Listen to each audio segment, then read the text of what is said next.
जिल्हा परिषद निवडणुकीचे महायुद्ध महाराष्ट्र वृत्तदर्शन न्यूज प्रस्तुत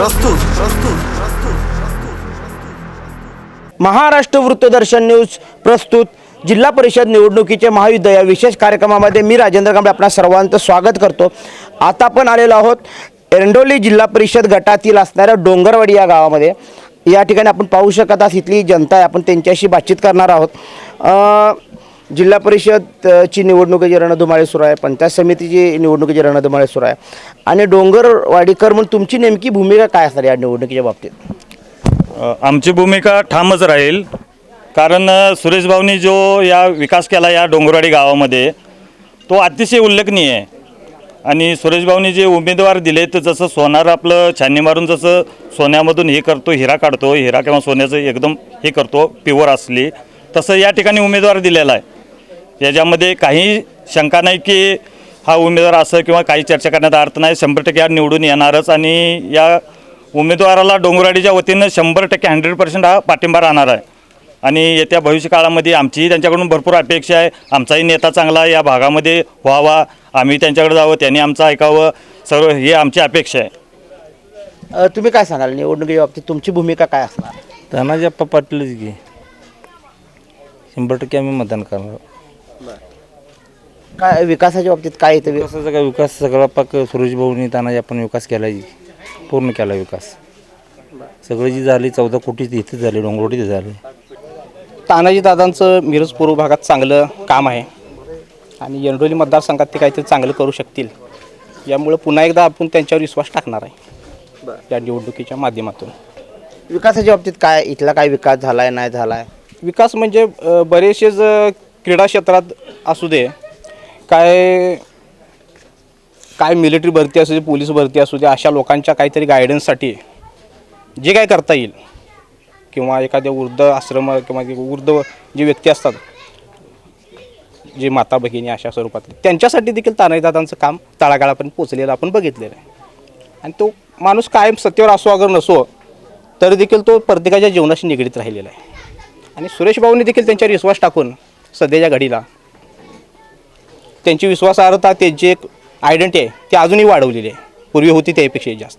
त्यामुळे अजून एकदा आपल्याला विश्वास त्यांच्यावर ठेवायला काय अडचण नाही, कारण जे उमेदवार बाकीचे जे उभा आहेत आपल्याला त्यांचं काहीच माहीत नाही, विषयच नाही। आपणाला सुरेश भाऊंची पूर्वीपासून साथ राहिलेली आहे आणि आपण तानाजी दादांच्या सोबत आहोत। यापेक्षा आपणाला हे राजकारण काय जास्त कळत पण नाही। गावच्या विकासाबाबतीत काय काय झालं आहे, काय नेमकं इथलं? आपल्या गावात पूर्वी टँकरची सुविधा असू दे,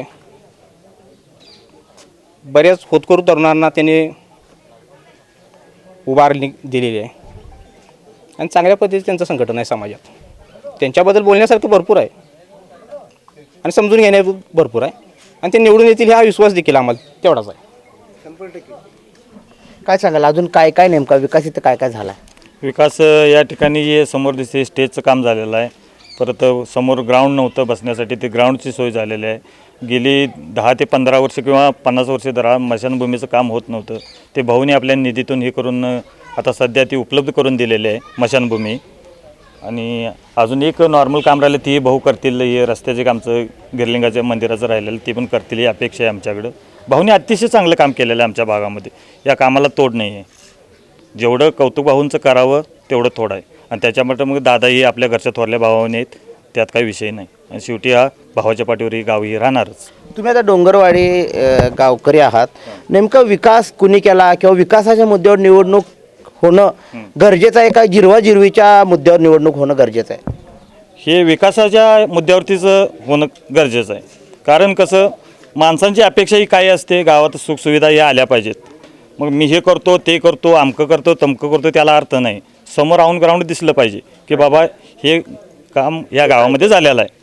ही मशानभूमी असो किंवा आम्ही पत्रे लावून डेड बॉड्या जाळत होतो, त्या टायमाला कोणी येऊन उभारलं नाही। मग या ठिकाणी आज मशानभूमी झालेली आहे चांगली। कोण केले ते? सुरेश भाऊच्या आपले भाऊच्या आमदार फंडातून चाललेले आहे, ते त्यांनी निधी मंजूर करून दिलेला आहे, आजपर्यंत कोणीच दिला नव्हता। मग याचं श्रेय पूर्ण भाऊलाच जातं आहे, पूर्ण या डोंगरवाडी गावच्या वतीनं पूर्ण भाऊ श्रेय ना त्यांना जाते आपले।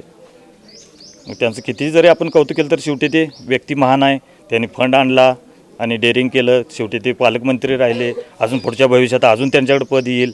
मग असल्या माणसांना मत देणं हे आमचं कर्तव्य आहे. बाकी मग जनतेला आम्ही डोंगरवाडीच्या वतीनं म्हणतो, मत का आपण वेस्टेड करायचं. मत हे शेवटी जसं रक्तदान जसं श्रेष्ठ आहे तसंही मतदानही श्रेष्ठ आहे. शेवटी आम्ही तेच आव्हान करून पूर्ण पाठिंबा देण्याचा आम्ही 100% प्रयत्न कोणाला? आम्ही आता तानाजी दादांना देणार आणि आपले कोरेताई उभारलेत या व्यक्तींना आम्ही डोंगरवाडीच्या वतीनं सपोर्ट करून मतदान देणार. त्यात काय शंका नाही. एरंडोली जिल्हा परिषद गटातील हे गाव आहे आणि इथल्या आपण जनतेशी चर्चा केली. नेमकी ह्या जिल्हा परिषद आणि पंचायत समितीच्या निवडणुकीच्या बाबतीत नेमकी त्यांची भूमिका काय, त्यांची प्रतिक्रिया काय ते आपण जाणून घेण्याचा प्रयत्न केलो. कॅमेरामन राहुल सोबत मी राजेंद्र कांबळे, महाराष्ट्र दर्शन न्यूज, डोंगरवाडी.